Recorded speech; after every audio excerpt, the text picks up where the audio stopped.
A bitter wind clawed the mesa, tearing at Jonah Creed's long duster and whipping snow into tight spirals against the low, misshapen rocks.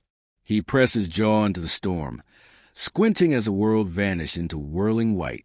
Around Red Canyon Outpost, the cut banks rose like frozen waves, crumbling under the gale's assault. Somewhere behind him, Levi's cry split the icy hush, a small, hungry wail that drove Jonah forward to the knee-deep drifts toward the scant shelter of the lean-to. Before we jump back in, tell us where you're tuning in from, and if this story touches your heart, make sure you're subscribed, because tomorrow I've got something extra special saved just for you. Inside the rough-hewn outpost, a single lantern swung in the black wind, its flame guttering against the draft. Jonah lifted Levi from a nest of quilts. The infant's tiny body curled, and trembling against lost Jonah felt in his own bones. His wife, Clara, had slipped away just before the snows, taken by fever and leaving Levi's small life tethered to her final, ghosting warmth. Now the baby's cry pressed on Jonah's heart like a heavy stone, and he held him close until the tremors softened into whimpers. Night crept in like a shroud of mourning. Levi's dark eyes fluttered, peering up at Jonah with unspoken need. The baby's hunger, fresher than any ache Jonah had known, demanded milk, an impossible treasure in the forsaken hills swept by winter's wrath. Jonah rested Levi on his broad shoulder and listened to the wind tearing at the tarpaulin overhead. Out here, the nearest ranch lay miles away, and every moment counted against the cold's cruel promise. He knelt by a battered workbench and drew a sheet of paper from his satchel. His fingers, callous and shaking from both cold and guilt, wrote in jagged scrawl. Help. I beg for milk, cows or mothers, for my son Levi. We're stranded at Red Canyon Outpost. Please respond. Ride west. Jonah Creed. Beneath his name, he pressed a rough symbol, a squat cabin beside a crag of rock. He folded the paper and strapped it inside a leather pouch, then tied the pouch to a length of rawhide. Stepping into the storm's full fury, Jonah strapped the rawhide to a jagged outcrop above the outpost door, hoping the gale would carry news of his plea through the ridges. He tightened his hold on Levi and climbed into his saddlebags, seeking warmth from the worn wool liner. The outpost's lone board swung creakily as he dismounted, and he hammered the pouch securely to the rock. The wind severed the rawhide with a sudden, clean snap, and the pouch tore free, tumbling into the void beyond the door. Jonah called out, voice rough as sandstone, "Come if you can. A mother's milk or cows. Levi needs you, whoever you are." His echo rolled through the canyon, swallowed by the storm. He leapt back into the lean-to, braced on the floorboards as the pouch vanished into white nothingness. Inside, firelight danced across frost-wet walls as Jonah set Levi by the stove. The baby's tiny limbs sought Jonah's neck, and Jonah rocked him slowly. "Hang on, little one," he whispered, voice thick with sorrow and resolve. "Someone will hear." He reached beneath a cookpot to set on a thin stew of dried beans, a final scrap of sustenance until the promise of milk. Levi's eyes closed, heavy on dreams of warmth and contentment. Jonah lifted him onto the narrow cot and draped a fox fur pelt over his small frame. Each breath was a fragile triumph against the dark and cold. Outside, the wind called like wolves at the edge of the world, but inside, loss and longing sat together by the lamp's amber glow. By morning's half-light, the storm eased to a sullen hiss. Jonah emerged from the lean-to through packed drifts, followed by Samuel, his ranch cook from years past, now a trusted friend. They scanned the ridge bank, where scattered hoofprints marked Molly's erratic patrol and Jonah's own descent. But no rawhide pouch lay buried in the snow. Jonah swore under his breath, guilt thrumming in his chest. "Patience, boss," Samuel said, yanking snow from his sleeves. "Someone's out there." He pointed eastward, where a solitary figure, bundled in a heavy shawl, trotted down a faint trail. The stranger's horse emerged from fog and drift, lantern light glimmering through swirling flakes. As she neared, Jonah saw Mother's eyes, warm pools beneath hooded caps, glistening with steely resolve. Lila Vance dismounted, her shawl slick with snow, and pressed her side to Jonah's lean-to wall. In her arms, she cradled a battered milk can, the tin scraped and hands worn by loss. Samuel swept an arm around her back, guiding her inside. Jonah met her by the cabin door, Levi's small cry echoing within. "You found my note," he said, voice thick as winter ice. Her only reply was a silent nod, eyes fixed on the swaddled shape that trembled on the cot. She set the milk can on the table, its lid rattling like a bell. Jonah pried it open, revealing thick, pale cream, the first real milk he'd seen since Clara's last fevered days. With trembling hands, he warmed some over coals, then fed Levi by spoon, the baby's mouth easing onto the sweet draught with eager desperation. Lila watched as Jonah pressed a spoon with patient care, guilt and hope etched across his face. He glanced up at her. "You're a blessing," he whispered. "How did you come?" The wind rattled the stovepipe as if urging her to speak. Lila traced her shawl's edges. "I lost a daughter to drought," she said softly, voice weathered by memory. "We nursed her till her last breath.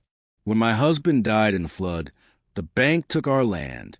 I had nothing until that note found me." Her gaze flickered to Levi. "I had milk enough for one more life." Levi's hungry cries had softened contented sighs. Jonah set the spoon aside and wrapped the baby in fresh blankets. He met Lila's eyes with raw gratitude. The storm raged beyond the outpost's thin walls, but inside, hope took root like a stubborn sprout through cracked earth. But the ridge's silhouette darkened with movement. A lone rider, compact against the swirling snow, following the path of Lila's rough descent. The wind howled to the outpost eaves, a distant herald to what might come next. Salvation or scorn, mercy or reproach, each fate locked in the next hoofbeat beyond the door. And as Jonah paused with Levi in his arms, Lila's shawl a silent promise around her throat, the distant rider's approach pressed close, threat or deliverance yet unseen, tipping the delicate balance of survival and the hard-won hope born from a single mother's milk. A low groan shuddered through the lean-to as dawn broke, and the wind, softer now, whistled through loose slats like a warning whispered to no one in particular. Lila Vance eased the door open with her boot, wrapped the shawl closer around her frame, and stepped into the brittle light. The storm had ebbed to a gentle flurry overnight, though the skies still sagged low with gray. Her eyes swept the ridgeline before turning to the broken frame that had buckled just beyond the cot where Levi had slept, too close to cold for comfort. She crossed the yard with quick steps, boots crunching the crust of snow, and ran a hand along the splintered beam. The old post, cracked near its base, leaned just enough to invite collapse. Lila squatted, pressed her gloved fingers into the joint, and tested the give with a quiet grunt. "Ain't safe," she muttered. By midday, she had stripped 2 sound planks from the storage shack and begun refitting them against the sagging wall. Her sleeves rolled, hair damp with effort beneath her scarf. Lila moved with the quiet precision of someone who rebuilt things before, with less to her name and more at stake. Jonah watched from the smokehouse door, his arms folded tight, face unreadable. She didn't ask for help. He offered none, not at first. It was as if both had settled into an unspoken agreement. Let deeds speak. Inside, Levi stirred, cheeks pink and lungs tested against the morning chill. Lila returned between hammer blows to feed him again, body curled in the rocker Samuel had dragged from the loft. Her breathing synced to the child's small swallows. She said little when Jonah looked on, but didn't shift under his gaze. The act, once private and precious, had become something else here, something braver. It was in that silence, as Lila wiped Levi's chin and kissed his small temple, that Jonah stepped out into the yard beside her ladder. "That corner beam came loose in the drought," he said, crouching low. "Didn't have time or hands to fix it right." Lila didn't meet his eyes. She lifted another nail from her pocket, pressed it into the raw wood. "Drought, don't ask permission." "No," Jonah said softly. "It took Clara." He paused, brushing sawdust from his duster. "We were Deep in debt that year, cattle thin, water near gone. She worked herself to fever helping neighbors haul barrels. Never recovered. Lila's hammer paused mid-swing. Her breath frosted the air as she stared into the place between them. I lost mine in the same year, she said, driving the nail home without flinching. Dust settled over my daughter's cradle before she did. Husband caught fever walking 7 miles to plead for feed we couldn't afford. We didn't bury them, just pressed them deep so the sun couldn't find their bones. Jonah blinked once, then again. His words had run out. Instead, he gathered the last beam and wedged it into place with her. 2 hands gripping splintered edges, his calloused, hers raw knuckles. Together they braced it as the wind tested their work and failed to bring it down. By late afternoon, the snow had crusted underfoot. Samuel fed more logs into the stove as Lila warmed milk for Levi. Jonah returned from the barn with a fresh cut of jerky and laid it by the fire with care. The days were stacking differently now. Quieter, threaded not with grief alone, but with the rhythm of shared necessity. As the sun began to slide beneath the canyon's edge, long shadows stretched across the yard. Lila reached for her locket, worn, heart-shaped, its hinge dented from years of falling into hard places. She opened it gently, revealing a piece of thread and a folded bit of torn paper. Not photos, none had survived, but her daughter's birth date, stitched in faded blue, and a scrap of flannel too small to warm even a doll. She turned as Jonah entered the lean-to, drawn by Levi's rising cries. "He's wanting again," she said. "Feeds near every hour in this cold." "I see that."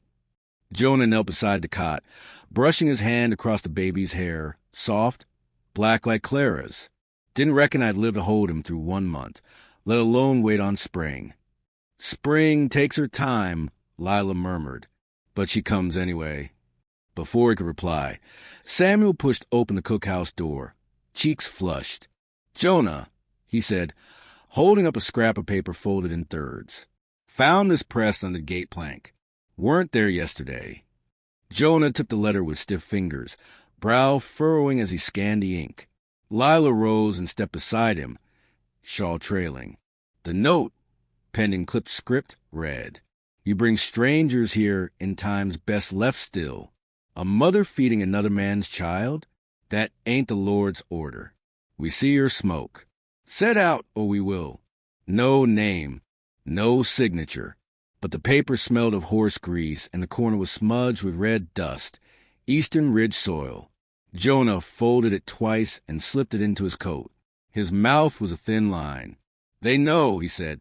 Lila didn't flinch. "I reckon they do." Neither spoke again for a long while. The fire hissed softly in the hearth, and Levi's cries ebbed as Lila lifted him close. Jonah stirred the coals of the poker, watching embers pulse like thoughts held too long. Outside, snow began to fall again, quiet, relentless, as if the sky meant to hide what was coming beneath another layer of cold. And beyond the lean-to's new wall, a fresh set of boot tracks appeared beside the woodpile. Not Jonah's, not Samuel's, unfamiliar in width and gait. Whoever left them hadn't knocked. Not yet. A cold wind sliced the ridge as dusk fell, whipping snow into ragged flags across the outpost's rough-hewn walls. Inside the lean-to, the lantern barely held its flame against the draft, casting shadows that flickered like restless spirits. Jonah Creed stood in the doorway, his duster's collar turned up against the gusts, while Lila Vance pressed little Levi to her shoulder, his soft cries muffled by her shawl. Both listened as hoofbeats approached on the hard-packed trail, a small band of townsmen, their faces set in grim disapproval, riding fast to confront the strangers they suspected. 10 minutes later, a battered buckboard ground to a halt beside the lean-to. 4 elders from Sagebrush Junction dismounted, boots sinking into crusted snow. Their leader, Sheriff Barrett Locke, hobbled forward, cane tapping on frozen rock. He regarded the outpost makeshift repairs and Lila's worn shawl with cool eyes. "Jonah Creed," he called, voice authoritative as a judge's gavel. This settlement here's your lean-to shelters a wet nurse. A single mother feeding another man's child. That ain't right in God's eyes, or the community's. You'll send this woman on her way by dawn. Lila set Levi in the cradle of her arms and stepped forward, snowflakes clinging to her braid. Her cheeks gleamed with frost, her shawl's frayed ends rippling like prayer flags. "Ma'am, we're all that stands between Levi and death," she said, voice steady though her heart pounded. "I lost a daughter to drought and debt. This locket," she drew the silver heart from her neck, "holds her birth thread. I feed Levi because hope is scarce in this choked land." She held the locket aloft, its tarnish catching the lantern glow. Sheriff Locke frowned, cane tapping at his boot. "Tokens don't change tradition. Milk from mother to child is sacred. Strangers' milk invites ill."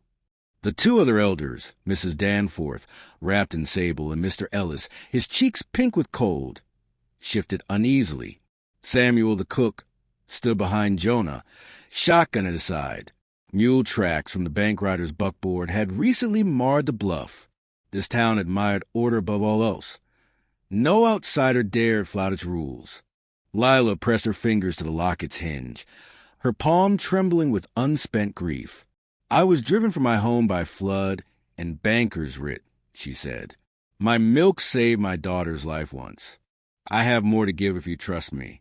Come sunrise, I'll provide for every babe in Sagebrush Junction. They'll know no hunger nor bitterness." She poured a cup of warm milk from Jonah's last pitcher into an elder's tin cup. "Taste it," she offered, voice quiet but ironclad.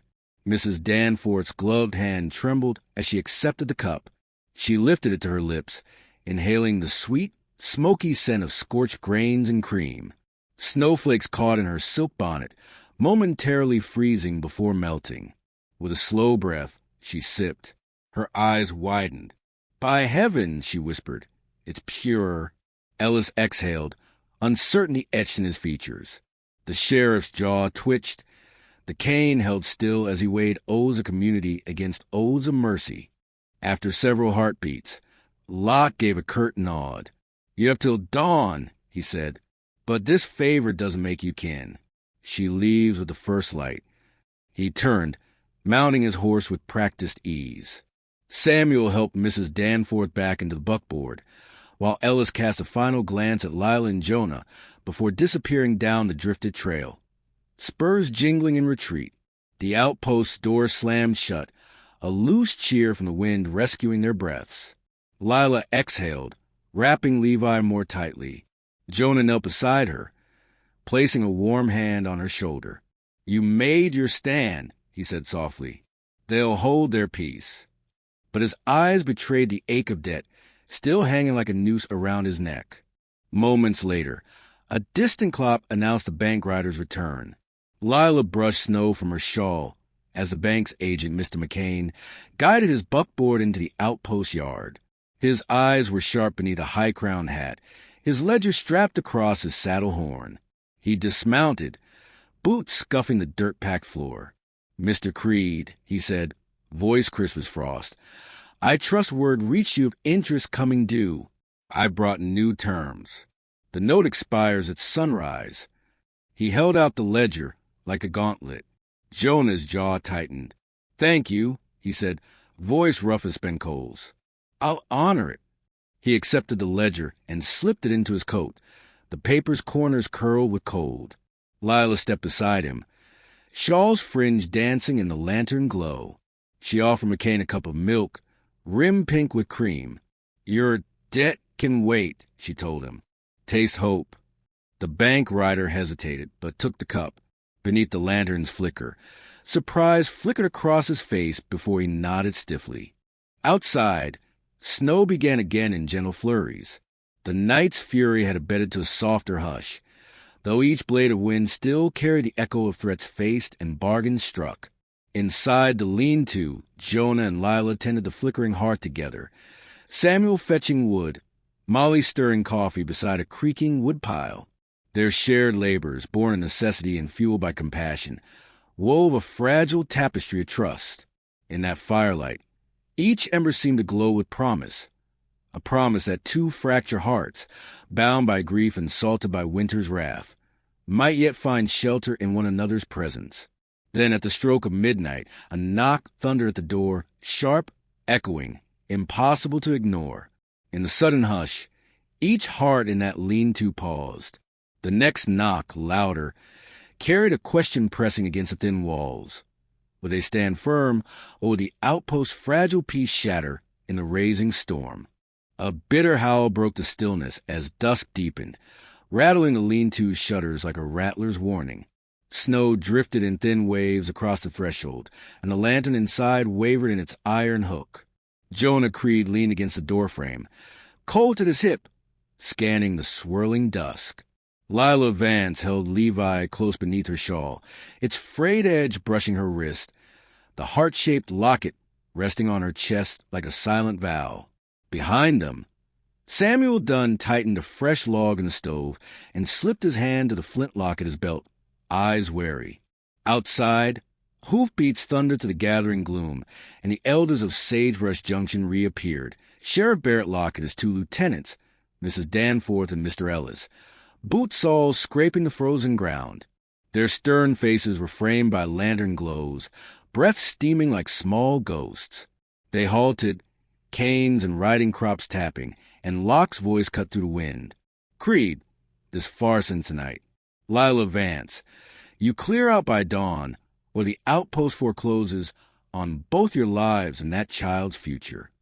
Lila's grip on Levi tightened, shawl's fringe swinging like prayer flags. "Ma'am," she said, voice clear as a silver bell, "my daughter's thread hangs in this locket. I pledged her memory to hope. I won't abandon Levi now." She drew the locket from beneath her shawl and held it out, its tarnished surface a fragile beacon. "Take this as pledge, my last keepsake, till you find another path. I'll feed every mouth in Sagebrush Junction, no charge, if you grant me till spring's thaw." The elders exchanged uneasy glances. Mrs. Danforth's gloved hand brushed her cheek. Mr. Ellis's jaw clenched. Sheriff Locke peered down at the locket, the flicker of lanterns revealing etched initials. Evia's cane thumped twice as he considered her offer. A mother's sacrifice weighed against his town's rigid codes. Jonah stepped forward, flintlock resting in his palm. "Sheriff," he said, voice calm but resolute, "Red Canyons never back down. I propose a homestead plan. Divide my eastern pasture so Sagebrush Junction can sow winter wheat come spring. Their produce repays my bank debt. Clear's Clara's note, while Lila keeps caring for Levi and any neighbor's babe in need." He laid a rough sketch on a crate. Fence lines and plowshares drawn in charcoal, the outpost's future woven with communities. We share labor, harvest, and hope. No coin changes hands. We all endure. Silence pressed against Jonah's offer as tightly as the storm had earlier. Snow drifted across their boots, and Levi stirred in Lila's arms, tiny fists curling. Samuel set a steaming cup of milk at Lila's feet, an unspoken reassurance. The flickering lantern illuminated Jonah's earnest gaze as he rolled out each line. Communal barns, a sharecropper's fable he'd lived himself before debts drowned him. The elders studied the plan by firelight's dance, weighing tradition against survival. Mrs. Danforth inhaled, chin lifted. "Your pasture's yield is your own," she said at last, voice trembling between law and compassion. "But town's duty is to its neighbors." She touched the locket in Lila's hand. "Your child's thread deserves sunlight, not casket dust." Ellis nodded, cane tapping once. "We'll hold this pledge until spring. But know this, any deceit and we ride again." Locke lifted his riding crop. "We watch," he intoned, echoing the note from the bank rider's ledger. Then, without another word, they turned and trudged into the swirling snow. The outpost yard lay empty beneath the rising wind, the elders' lanterns gone, leaving only the ache of their promise. Jonah exhaled, sheath of tension melting from his shoulders. He stepped to Lila and lifted the locket, then gently closed her hand around it. "You saved us all," he murmured. She pressed the locket to her heart, tears thawing in her eyes. Inside, Samuel piled more wood into the stove as the rafters creaked under the gale's return. The fire roared, warm light chasing shadows from every corner. Lila rocked Levi in the cradle, each soft hop a heartbeat of new trust. Jonah spread the homestead plan on the table, unrolling fresh parchment for next spring's survey. Their shared labor, splitting rails at daybreak, mapping fields beneath high sun, would root their fragile alliance deeper than any single acre. Night wore on, and the lean-to settled into the hush of after dusk. The only sound was Levi's breath, slow and even in the stove's gentle pop. Outside, wind howled, a lullaby of endless plains. But within those low walls, two souls, broken by loss yet mended by purpose, looked toward dawn with a cautious hope no winter storm could extinguish. On the ridge beyond Red Canyon, a lone rider paused. Lantern light flickered against stained saddlebags, and eyes narrowed at the outpost's distant glow. He raised his hand in silent scrutiny, then slipped back into the storm's white embrace, silhouette swallowed by the night. In that final moment of watching, of being watched, Jonah and Lila settled before the embers, hands clasped above the map. Tomorrow, they would build fences, plow furrows, and teach Levi the weight of hope.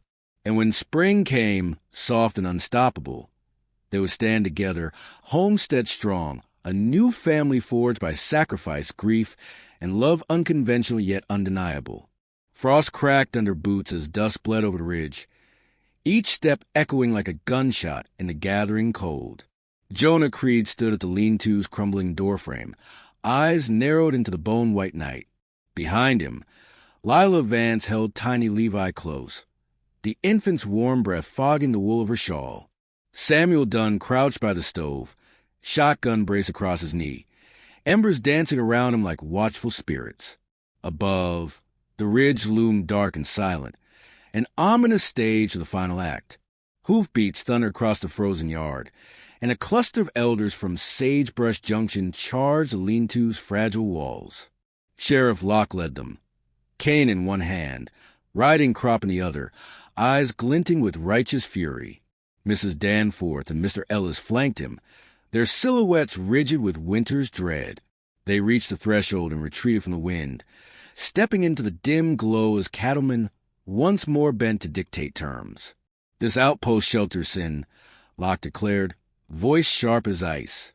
"You'll tear down your lean-to or we'll claim it ourselves." Lila held the tattered shawl in one hand, the silver locket dangling at her throat. She pressed her free palm to her pregnant belly, voice steady as a flint. "I pledge that locket for peace. I feed my lost daughter's thread to Levi so he might live free of hunger. I won't abandon that promise." Each word settled in the lean-to's timbers, fortifying their resolve. Samuel shifted the stove, its warm light melting the edges of fear, and Jonah's Colt glimmered at his side, silent but poised. Mrs. Danforth's gloved hand trembled as she watched Lila's calm defiance. "Child's milk can't wash away laws," she hissed. "Your shawl and your promises don't bind this town." Ellis tapped his riding crop. "Your father's land claim ends here, Creed. We ride out at dawn with or without cattle." Jonah stepped forward, ledger in hand, breath steaming like a specter. He slammed it close, the thud rippling through the dim crowd. "This note, signed by the bank writer, lists my sister's debt as paid," he announced. "The drought that stole Clara and my herd and your sister, Mrs. Danforth, same drought, same seeds of suffering. My homestead plan stands. Share my fields for crops come spring, and I'll clear this debt." He unfolded rough sketches. Furrowed lines, fence placements, common barns, the outpost reborn. At his words, Mrs. Danforth's lip quivered. Mrs. Locke's cane tapped twice, and the elders exhaled. "You mix charity with commerce," Ellis said sullenly. Yet the thought of harvest promise loomed larger than their grievances. Snow drifted through open eaves, stirring each heart with reminders of shared loss. Lila stepped beside Jonah, shawl's fringe wrapped across her arm. She held the milk can high. "Taste mercy," she offered. "No blood need stain these walls." She poured warm milk into 4 tin cups and passed them in a circle, one to each elder, one to the sheriff. The elders' mouths widened at the cream-sweet tang, their stern lines loosening as sorrow and need mingled in their veins. Locke, mustache frost-speckled, drank last, gazed downcast as the liquid warmed his bones. He swallowed hard, cane tapping the floor in surrender. "We'll hold our claim," he muttered. "But we ride off tonight. We watch." The lanterns flickered at his words, then faded as the elders mounted and turned into the swirling snow, leaving hoof imprints that would freeze as testaments of uneasy peace. Inside the lean-to, Jonah exhaled tension from his lungs. He offered Lila the ledger, and she slipped the silver locket from her neck, worn edge smoothed by grief. With Levi in her arms, she knelt by a small mound of earth near the lean-to's foundation. "For closure," she whispered, pressing the locket into soft soil.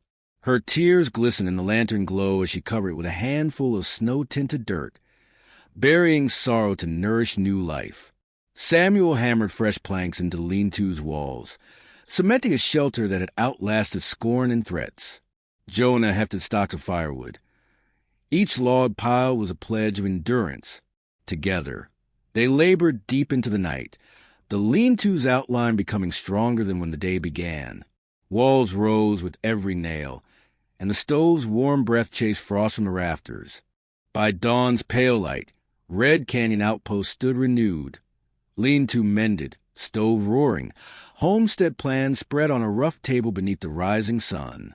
Neighbors from the canyon rim ambled over, fresh scraps of wood and nails in hand, eyes bright with solidarity. Some carried seeds of winter wheat. Others brought grains of barley. Each offering wove the community closer to the pact Jonah had drawn. Epilogue 1890. A decade later, Red Canyon's valley glowed under high summer sun. The lean-to had grown into a sturdier dwelling, whitewashed logs, a stone chimney, and a small orchard ringed with fences. Jonah Creed, bearded and lined with age, stood by the porch railing, watching Levi, now a strong boy of 10, toss sacks of grain to feeding sheep. Lila Vance walked beside a row of sprouting cornstalks, her homespun skirts dusted with rich red soil. Neighbors trudged the field rows, watering and weeding in shared enterprise. The clinic room they'd added offered warmth and care, its bell tolling for mothers in need. Inside, Samuel Dunn greeted a traveler at the hearth, offering hot coffee and a slice of fresh bread. The locket's burial spot thrived under an apple sapling, its first blossoms heavy with promise. Jonah laid a hand on Lila's shoulder, his voice a low rumble of contentment. "We did good, ma'am," he said. "Found milk, fed Levi, and fed this valley." Lila tilted her head, eyes bright with quiet pride. "We gave each other hope," she corrected, voice soft as warm wind. Levi ran up, dirt on his knuckles and joy in his grin. He slid between them, arms circling both. They shared a look, no vow spoken, yet bound by deeds deeper than any ring. Outside, the orchard sung with cicadas, and the valley stretched in rippling green. Their legacy lay not in titles or fences alone, but in the tender threads of unconventional love that had turned grief into growth, and turned a single father's plea for milk into a flourishing homestead where no child went hungry and no heart remained alone.